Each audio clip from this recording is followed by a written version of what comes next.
नमस्ते दोस्तों। आज की इस कहानी में आपका स्वागत है।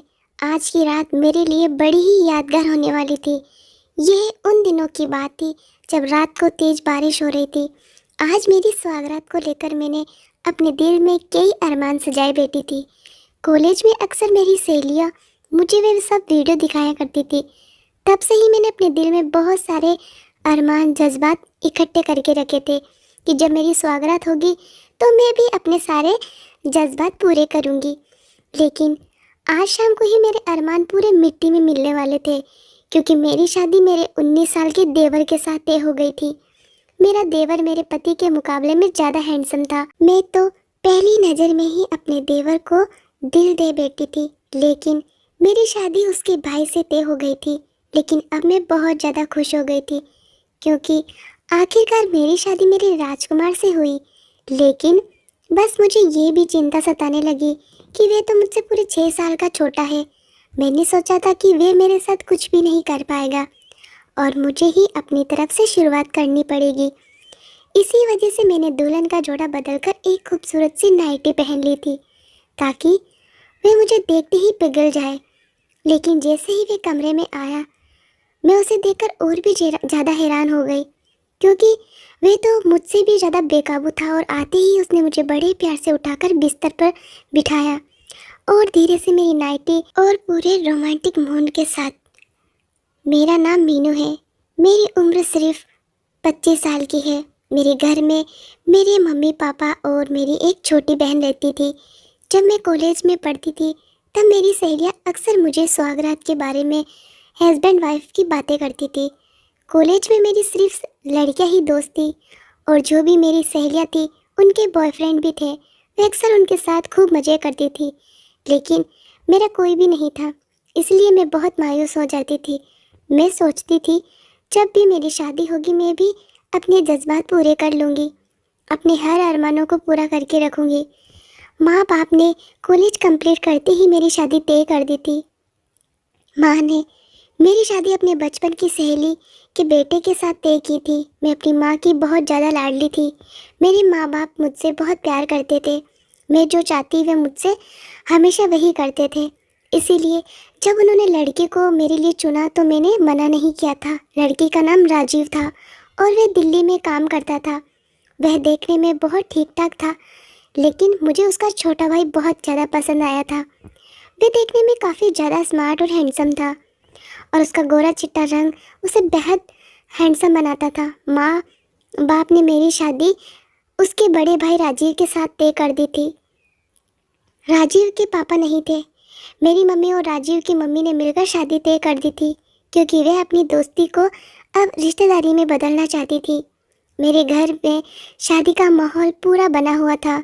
घर में पूरी रौनक लगी हुई थी, हर जगह लाइटें लगी हुई थी। मेरे अंदर भी बहुत सारी फीलिंग दबी हुई थी।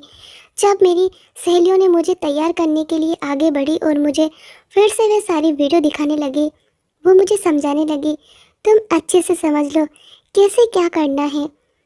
हंसी मजाक ठिठोली करती हुई सहेलियाँ मेरे दिल के बहुत करीब आ रही थी। वे मुझे अच्छे तरीके से हर बात समझाती थी, क्योंकि मैं इससे पहले कभी भी किसी लड़के के साथ कोई भी रिलेशनशिप नहीं रखा हुआ था और मुझे उन सब के बारे में ज़्यादा नॉलेज भी नहीं थी। वह सब देखकर मेरे तन बदन में आग लगने लगी थी। जल्दी से मेरी शादी हो जाए और मैं भी अपने अरमानों को पूरा कर सकूं। मैं आज दुल्हन के जोड़े में बहुत ही ज़्यादा सुंदर लग रही थी। जो भी मुझे देखता वे मेरी तारीफ करते नहीं थकता था। शादी से बहुत ज़्यादा खुश थी, लेकिन अगर मेरे देवर से शादी होती तो मैं और ज़्यादा खुश हो जाती, क्योंकि वह दिखने में काफ़ी ज़्यादा खूबसूरत और ताकतवर भी लगता था। राजीव तो उसके मुकाबले में बहुत ही दुबला पतला सा था। लेकिन अब मैं कर भी क्या सकती थी, मेरी शादी तय हो चुकी थी, इसीलिए मैं शादी से पीछे नहीं हट सकती। माँ बाप ने पूरी लगन के साथ शादी का इंतज़ाम किया था। मैं दुल्हन का जोड़ा पहनकर स्टेज पर बैठी हुई थी। मैं अपने पति का इंतज़ार कर रही थी। आखिरी मौके पर मुझे ये खबर सुनने को मिली कि राजीव शादी से भाग गया है। जब ये खबर मुझे मिली तो मेरे पैरों तले से ज़मीन खिसक गई। मेरी माँ अपनी सहेली को बहुत ज़्यादा बुरा भला कह रही थी। वे कहने लगी, अगर तुम्हारे बेटे को शादी नहीं करनी थी तो फिर उसने हाँ क्यों की थी। उसने मेरी बेटी की ज़िंदगी खराब कर दी। मैं चुपचाप साइड पर खड़ी होकर ये सब तमाशा देख रही थी। शादी में आए हुए मेहमानों को इस बारे में अभी कुछ भी मालूम नहीं था कि दूल्हा अपनी शादी छोड़कर भाग गया है। इसी वजह से मेरी माँ की सहेली ने अपने छोटे बेटे की शादी मुझसे तय कर दी। जब उन्होंने ये बात अपने मुंह से कही तो ये सुनते ही मेरे दिल में लड्डू फूटने लगे। मैं मन ही मन सोचने लगी, अच्छा हुआ कि राजीव शादी से भाग गया है। मेरी सास हमें बताने लगी, राजीव किसी और लड़की को पसंद करता था, लेकिन मेरी सास ने बहुत मना किया। वह उसे अपने घर की बहू नहीं बनाएगी। लेकिन उन्हें ये मालूम नहीं था कि उनका बेटा प्यार में इतना अंधा हो जाएगा कि वह शादी के रात ही भाग जाएगा। मेरे देवर का नाम समीर था। समीर की हाइट बॉडी एकदम फिट थी। वह हमेशा जिम किया करता था, अपनी सेहत का बहुत ज़्यादा ख्याल रखता था। जब मैंने उसे पहली बार देखा तभी मैं मन ही मन सोच रही थी कि काश मेरी शादी समीर से हो जाती। मम्मी ने मेरी शादी राजीव से तय की थी, लेकिन अब मैं बहुत खुश थी क्योंकि आखिरकार मेरा प्यार मुझे मिल ही गया था। आज की रात में अपने सारे अरमान, अपने प्यार पूरे करूंगी। पंडित जी को बुला लिया गया था। जल्द से जल्द मेरी शादी कराई गई थी। मेरी सहेलियां मुझसे कहने लगी, तूने 19 साल के लड़के से शादी क्यों की? ये तो बच्चा है, इसे सुहागरात के बारे में कुछ भी मालूम नहीं होगा। वह सुहागरात की रात में तेरे साथ क्या करेगा? क्योंकि मेरी शादी पूरे 25 साल की उम्र में हो रही थी। समीर 19 साल का था, वह मुझे पूरे 6 साल छोटा था। इससे तो अच्छा किसी और से शादी कर लेती। तेरे अरमान भी पूरे हो जाते हैं, क्योंकि शादी की रात हर दुल्हन का सपना होता है कि उसका पति उसे खूब प्यार करे। लेकिन ये तो अभी बच्चा है, ये कैसे क्या करेगा? मैंने कहा, तुम लोग बिल्कुल भी फिक्र मत करो। समीर को कोई नॉलेज नहीं है तो मुझे तो है। तुम लोगों ने मुझे इतना कुछ सिखा दिया है, तो आज मैं उस ज्ञान का ज़रूर इस्तेमाल करूँगी। मैं खुद ही सब कुछ कर लूँगी। ये सब सुनते ही मेरी सहेलियाँ खूब ज़ोरों से हंसने लगी। अब मैं विदा होकर अपने ससुराल आ गई थी। बेहद खुश थी, लेकिन मेरी खुशी को अभी नज़र लगने वाली थी। ससुराल में मेरी सास ने बहुत अच्छे से मेरा स्वागत किया था। उन्होंने मुझे कोई भी चीज़ की कमी महसूस न होने दिया। सुहागरात की रात कमरे में जाते वक्त मेरी सास मुझे एक दूध का गिलास दे गई और उन्होंने बड़े प्यार से कहा, समीर को याद से दूध पिला देना, और कहा, ये रस्म होती है, शादीशुदा जोड़े को सुहागरात को घर में दूध दिया जाता है ताकि उनमें ताकत आ जाए। ये सुनते ही मैं थोड़ा शर्माने लगी थी। मैं सास की बातों का मतलब अच्छे से समझ गई थी। फिर वे मुझसे माफ़ी मांगने लगी। उनके बड़े बेटे राजीव ने जो किया था वह बहुत ही गलत किया था, लेकिन मैंने उन्हें कहा कि माँ जी, आप माफ़ी मत मांगो, जो होता है अच्छे के लिए होता है। देखिए, राजीव बेशक शादी से भाग गया, लेकिन फिर भी मैं तो आपके घर की ही बहू बनकर आ गई हूँ। ये सुनते ही मेरी सास मुस्कुराने लगी और फिर मुझे ढेरों आशीर्वाद देने लगी। मैं दूध का गिलास लेकर अपने कमरे में आ गई। कमरे में आते ही मैं कमरे को अच्छे से देख रही थी। हर जगह समीर की तस्वीर लगी हुई थी। वे तस्वीर में इतना हैंडसम लग रहा था कि कोई भी उसका दीवाना हो जाए। मैंने दूध को साइड टेबल पर रख दिया और फिर दुल्हन के जोड़े में बेड पर आकर बैठ गई। फिर सोचने लगी, मैं कैसे समीर से अपने प्यार का इजहार करूँगी। दोस्तों के बताए हुए ज्ञान और वीडियो को भी सोच रही थी, क्योंकि शुरुआत तो मुझे ही करनी थी। पता नहीं समीर को इन सब के बारे में पता है या नहीं। ये सब कैसे करते? मेरे दिल में कई अरमान थे। सर्दी का मौसम था और आज की रात तेज बारिश हो रही थी, लेकिन उस वक्त भी मेरा पूरा बदन सुलग रहा था। शादी को लेकर मेरे कई सपने थे जो आज पूरे होने वाले थे। मैं बेसब्री से अपने पति का इंतज़ार कर रही थी। कमरे में ना ही कोई सेज सजाया हुआ था। कमरा बिल्कुल नॉर्मल था, जैसे हमेशा हुआ करता था। फिर 1 घंटे के बाद समीर कमरे में आए थे। उन्हें देखते ही मेरी धड़कनें तेज हो गई थी।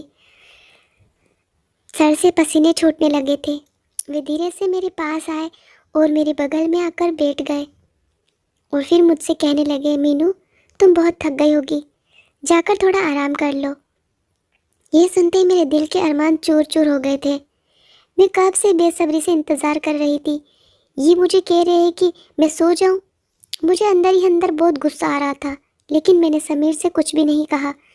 मैं चुपचाप जाकर कपड़े बदल लिए और जब मैं कपड़े बदल कर वापस कमरे में आई तो देखा समीर तो मुझसे पहले सो गए थे।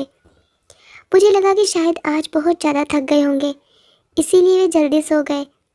मैंने धीरे से जाकर समीर के बगल में सट कर सो गई थी। धीरे से उसके कमर को टच करने लगी थी, लेकिन वह तो मुझसे और दूर हट गया। फिर मैं गुस्से में करवट बदलकर सो गई, क्योंकि मैं भी शादी में बहुत ज़्यादा थक गई थी। इसीलिए कब गहरी नींद आ गई मुझे मालूम ही नहीं हुआ। जब सुबह हुई तो मुझसे पहले समीर कमरे से जा चुके थे। मेरी आँख तब खुली जब मेरी सास कमरे का दरवाज़ा खटखटा रही थी। वह कहने लगी, कल की रात अच्छी बीती होगी। ये सुनते ही मेरा मुंह लटक गया, लेकिन मैंने अपनी सास को कुछ भी नहीं कहा। मैंने हल्की सी स्माइल दे दी। फिर सास ने कहा, जल्दी जाकर फ्रेश हो जाओ और नाश्ते पर। समीर तो कब से फ्रेश होकर नाश्ते की टेबल पर बैठा हुआ है। ये सुनते ही मैं जल्दी से जाकर फ्रेश हुई और अच्छी सी साड़ी पहन ली। सोचा आज समीर को अपनी तरफ कर लूँगी, वह खुद बेकाबू होकर मेरे पास आ जाएंगे। साड़ी पहनकर मैं नीचे गई तो सबने मेरी तारीफ की, सिवाय समीर के। समीर ने तो एक बार भी मुझे नहीं देखा। मैंने सोचा कि शायद वह सिर्फ 19 साल का है और उसे इन सब के बारे में मालूम ही नहीं है। मुझे खुद ही उसको अपनी तरफ खींचना होगा। तभी वह मेरे पास आया। सारा दिन मुंह दिखाए के रस्म में बीत गया था। उस रस्म में सब आस पड़ोस की औरतें मुझे देखने के लिए आई हुई थी। मुझे जब वे देखती तो खूब मेरी तारीफ करती थी और मेरी सास से कहती, तुमने तो हीरे जैसी बहू चुनी है। इस रस्म में बैठे बैठे अपने पति समीर को ही ढूंढ रही थी, लेकिन वे मुझे कहीं भी दिखाई नहीं दे रहे थे। मुझे लगा शायद वे किसी काम से बाहर गए होंगे।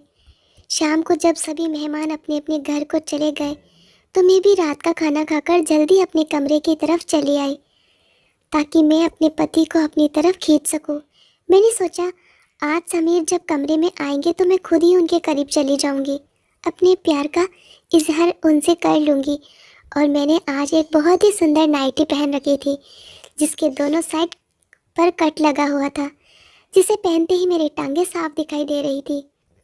मैंने सोचा कि समीर मुझे नाइटी में देखते ही उसके जज्बात उभरने लगेंगे और खुद मेरी तरफ खींचता चला जाएगा। लेकिन ये शायद मेरी गलतफहमी थी। पहली रात की तरह मैं फिर से समीर का इंतज़ार कर रही थी। इंतज़ार करते करते रात के 2 बज चुके थे।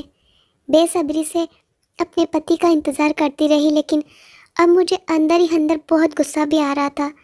समीर को मेरी बिल्कुल भी फिक्र नहीं थी। जब सुबह के 3 बजे तो वे अंदर आए। वे मुझे देखकर कहने लगे, मुझे माफ़ कर देना, मैं किसी काम से बाहर चला गया था, आने में थोड़ी देर हो गई थी। ये सुनते मेरा दिल थोड़ा शांत हुआ, लेकिन जैसे ही मैं उनके पास गई तो उन्होंने मुझे अपने से दूर करते हुए मेरा हाथ पकड़कर कहा, मुझे माफ़ कर देना, मेरे भाई ने तुम्हें शादी के स्टेज पर छोड़ दिया और तुम मेरे भाई की दुल्हन हो। बेशक मैंने तुमसे शादी की है, लेकिन अभी भी तुम मेरी भाभी हो। मैं तुम्हें उस नज़र से नहीं देखता। समाज की बदनामी की वजह से मैंने तुमसे शादी की है। अगर मैं शादी नहीं करता तो समाज तुम पर तरह तरह के इल्ज़ाम लगाता और फिर मेरी माँ ने मुझे बहुत मजबूर कर दिया था शादी के लिए, ताकि तुम्हारी इज्जत बचा सको। मुझे माफ़ कर देना, तुम बहुत अच्छी हो, लेकिन मैं तुम्हें पत्नी के रूप में कभी भी स्वीकार नहीं कर पाऊँगा। हम दोनों एक ही कमरे में रहेंगे ताकि लोगों को हमारे बारे में कुछ पता ना चले। और तुम जो चाहो कर सकती हो, तुम्हारी मर्ज़ी है। अगर तुम्हें कोई लड़का पहले से पसंद है तो तुम उससे शादी भी कर सकती हो, और इसमें मैं तुम्हारा पूरा साथ दूंगा, क्योंकि अगर मेरे भाई ने आपको धोखा दिया है तो मैं आपकी मदद कर दूंगा। लेकिन याद रखना, मैं आपको कभी उस नज़र से नहीं देख सकता, तो इसीलिए मेरे से दूर रहा करो। मैं तुम्हारे साथ अपना पति वाला रिश्ता नहीं निभा सकता, पर उससे कौन बताता, मैं तो उससे पहले ही पसंद करती थी जब से मैंने उसे देखा था। ऐसी बातें सुनकर मेरे पैरों तले से ज़मीन खिसक गई थी। मैं कुछ भी बोलने या सुनने की हालत में नहीं थी। ये सुनते ही मुझे बहुत तेज़ गुस्सा आया था, लेकिन मैंने अपने गुस्से पर बहुत अच्छे से काबू करके रखा था। मैंने कहा, अगर तुम्हें भी मुझसे शादी नहीं करनी थी तो तुम भी मुझे माँ साफ साफ कह देते, लेकिन अब शादी करने के बाद तुम मुझे अपनी पत्नी भी स्वीकार नहीं कर रहे हो और ना ही मेरा हक देते हो, मुझसे दूर भागते हो। ये सुनकर समीर कहने लगा, मैं तुमसे और कुछ नहीं कहूँगा, जो कहना था मैं कह चुका हूँ। मेरी बात अपने पल्लू से बांध लो, क्योंकि मैं सच कह रहा हूँ, तुम्हें कभी भी उस नज़र से नहीं देख सकता। ये कहते ही समीर जाकर बिस्तर पर बैठ गया और मैं फिर वही खड़ी आंसू बहा रही थी। फिर चुप से जाकर बिस्तर पर लेट गई मेरे जितने भी शादी को लेकर मेरे दिल में पहले से अरमान थे, वे सारे अब पानी में बह गए थे। मुझे अब समझ में नहीं आ रहा था मेरी ये ज़िंदगी मुझे किस मोड़ पर ले जाएगी। एक दूल्हा मुझे स्टेज पर छोड़कर भाग गया था, दूसरा शादी करके भी मुझे अपने दिल में पत्नी की जगह नहीं दे पा रहा था। मैं इस घर में किस हैसियत से रहूँगी, यही सोचते सोचते मैं फिर से कब सो गई मुझे मालूम ही नहीं हुआ। सुबह जब फिर से मैं उठी, पहले की तरह समीर मुझसे पहले ही कमरे से जा चुके थे। कॉलेज के टाइम जब मेरी सहेलियाँ मुझे बताती थी शादी को लेकर, मैं सोचती थी कि शादी के बाद मेरा पति सुबह उठते ही मुझे बड़े प्यार से उठाएगा, मेरे माथे को चूमेगा। लेकिन मेरी शादी के बाद ऐसा कुछ भी नहीं हुआ था। मेरी शादी बेरंग हो गई थी। यूं ही मन उदास लेकर मैं फिर से उठी और फ्रेश होकर किचन में नाश्ता बनाने के लिए चली गई। नाश्ता बनाकर जब मैं समीर को देने के लिए आई तो मैंने देखा वे बस सर झुकाए बैठे हुए थे। मैं चुपचाप उनकी प्लेट में नाश्ता दिया और किचन में आ गई। मेरी आंखों से फिर आंसू बहने लगे। हर लड़की की तरह मेरे भी कई अरमान थे, लेकिन वे सारे के सारे मिट्टी में मिल चुके थे। मेरी किस्मत में क्या लिखा है मुझे कुछ भी मालूम नहीं था। मेरा पति मुझसे इस तरह का बर्ताव करेगा, ये मैंने कभी नहीं सोचा था। यूँ तो मैं खूबसूरती में भी कम नहीं थी, मेरे मुकाबले में कोई नहीं था। किस्मत देखो कितनी बुरी बनाई भगवान ने। माता पिता ने जो पसंद किया वह मुझे स्टेज पर छोड़ गया, और जो मैंने पसंद किया वह मुझे पूछता तक नहीं। अब मैं बहुत हार चुकी थी। यूं ही कुछ दिन ऐसे ही बीते। फिर एक दिन मेरे साथ मुझसे मिलने के लिए मुझे मेरे कमरे में बेड पर आई और कहने लगी, समीर तुम्हारे साथ अच्छा तो है ना? मैंने कहा, मम्मी जी वे अच्छे तो हैं। वे कहने लगी, बेटी मैं तुमसे पूछ रही हूँ, तुम दोनों के बीच पति पत्नी वाला मधुर संबंध है क्या? तुम मेरी बात को समझ रही हो? अगर नहीं समझ रही हो तो मैं खुलकर इस बारे में बात करना चाहती हूँ। क्या तुम अपने पति के साथ शारीरिक संबंध में कोई रुकावट तो नहीं है? मैं सास की बात सुनकर शर्म से पानी पानी हो गई थी और सर झुकाकर कहने लगी, नहीं मम्मी जी। मेरी सास कहने लगी, मैंने तुमसे इसी वजह से पूछा था क्योंकि मैं भी इस घर में रहती हूँ और मैंने तुम्हें और समीर को कभी भी एक साथ बात करते हुए नहीं देखा। फिर मेरी सास मुझसे कहने लगी, विश्वास करो, अगर मेरे एक बेटे ने तुम्हें धोखा दिया है तो दूसरा बेटा तुम्हें ज़रूर अपना लेगा। अभी वे शायद तुम्हें स्वीकार नहीं कर पा रहा है, शायद उसकी उम्र भी कम है और उसे अभी दुनियादारी का पता नहीं। वह सिर्फ अभी पढ़ाई करना चाहता है। वह स्कूल में हमेशा फर्स्ट आता था, उसका बहुत अच्छे कॉलेज में एडमिशन हुआ है। चाहता है वह पढ़ाई करे, और मैं जब भी उससे कुछ पूछती हूँ तो वह मेरी बात सुनता ही नहीं। कहता है, माँ मैंने तुम्हारी बात मान ली है, अब इससे ज़्यादा मुझसे कोई चीज़ की उम्मीद मत रखना। मैं अपनी पढ़ाई में बिजी हूँ, मैंने आपकी लाज रखी है, अब तुम्हारी बारी है इस सब को हैंडल करने की। बहू मुझे थोड़ा समय दे दो, समीर ज़रूर तुम्हें अपना लेगा, तुम्हें तुम्हारा हक देगा। ये सुनते ही मैं फूट फूट कर रोने लगी, क्योंकि कई दिनों से मैंने ये सब अपने दिल में दफन किया हुआ था। घर से भी जब माँ फ़ोन करके पूछती तब मैं उनसे झूठ बोलती कि समीर मेरा बहुत अच्छे से ख्याल रखते हैं, लेकिन उसने तो आँख उठाकर भी मुझे नहीं देखा था।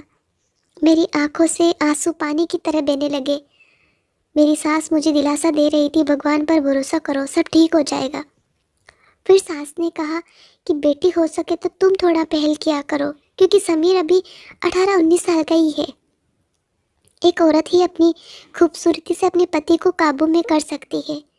ये सुनते ही मेरी फिर से हिम्मत जाग उठी थी। शादी को भी 3 महीने हो चुके थे, अब मुझे एक बार ज़रूर कोशिश करनी चाहिए। इसी वजह से मैं रात को फिर से तैयार होकर अपने पति का इंतज़ार कर रही थी। जैसे ही समीर कमरे में आए तो मैं उनके करीब आने लगी। वे मुझसे फिर से धीरे धीरे दूर जाने लगे। फिर मैं समीर के सीने से जा लगी तो उन्होंने मुझे गुस्से से दूर कर दिया और कहने लगे, मीनू तुम्हें पहले भी मना किया है कि आप मुझसे इस तरह की कोई उम्मीद नहीं रखोगी। मैं कभी तुम्हें उस नज़र से नहीं देखता और ना ही तुम्हारे लिए मेरे अंदर ऐसी कोई फीलिंग है।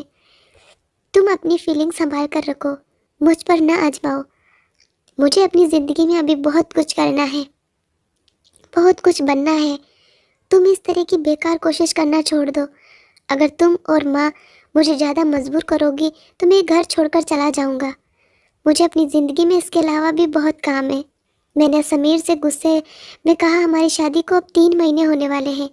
आप क्या चाहते हैं कि मैं पूरी ज़िंदगी ऐसे ही बिता दूँ? अगर आपको भी अपने भाई की तरह करना था तो आपने मुझसे शादी ही क्यों की?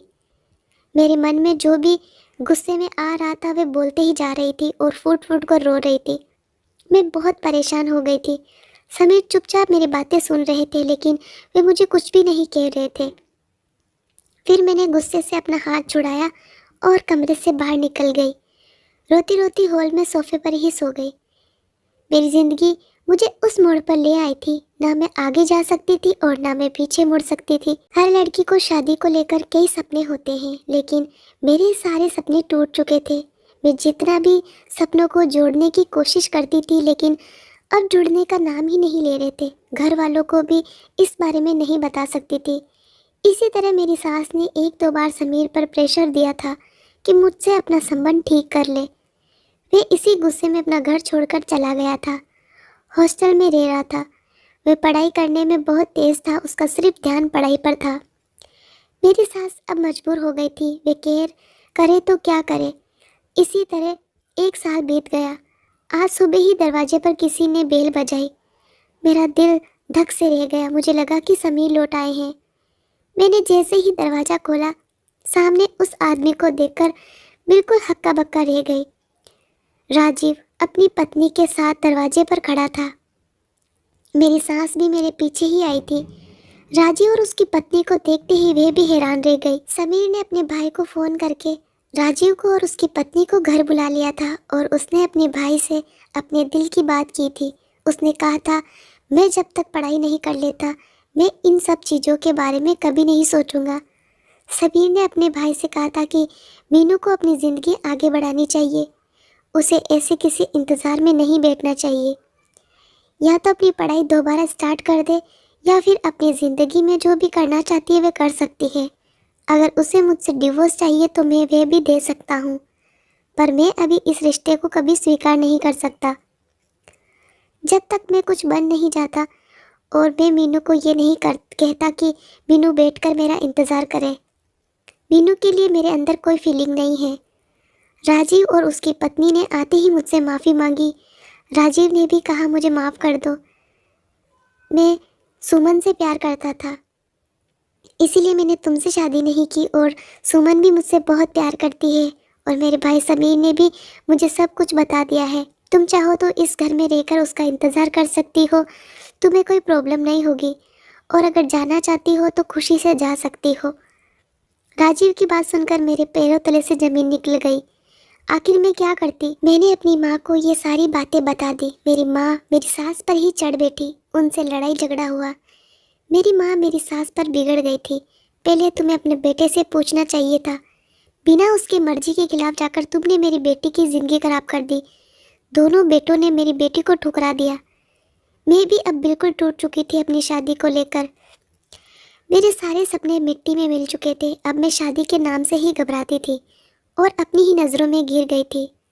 माँ के साथ मैं अपने घर आ गई थी। माँ ने मुझसे माफ़ी मांगी और कहा, जब तक तुम नहीं कहोगी मैं तुम्हारे लिए कोई रिश्ता नहीं ढूंढूंगी और अब तुम अपनी पढ़ाई कर सकती हो। मैंने भी इस चीज़ को दिमाग से ही निकाल दिया और पढ़ाई करने लगी। मैंने टीचर ट्रेनिंग के लिए फॉर्म भर दिए थे और टीचर ट्रेनिंग के लिए मैं दूसरे शहर चली गई थी। वहाँ मुझे 4 साल लगे। मेरी ट्रेनिंग कंप्लीट हो गई और अब मैंने टीचिंग की नौकरी के लिए फॉर्म भर दिए थे। मुझे एक स्कूल में टीचिंग के लिए भर्ती कर लिया गया था। मेरी सैलरी भी काफ़ी अच्छी थी। अब मुझे कोई प्रॉब्लम नहीं थी। इंसान को अगर मोहब्बत में धोखा मिले तो वह इंसान बहुत ज़्यादा मजबूत हो जाता है, और मुझे एक बार नहीं, मुझे तो 2 बार धोखा मिला था और उस धोखे से मैं बहुत ज़्यादा कठोर हो गई थी और उस धोखे ने मुझे कामयाबी का रास्ता दिखाया था। अब मेरे अंदर किसी जीवन साथी की इच्छा नहीं थी।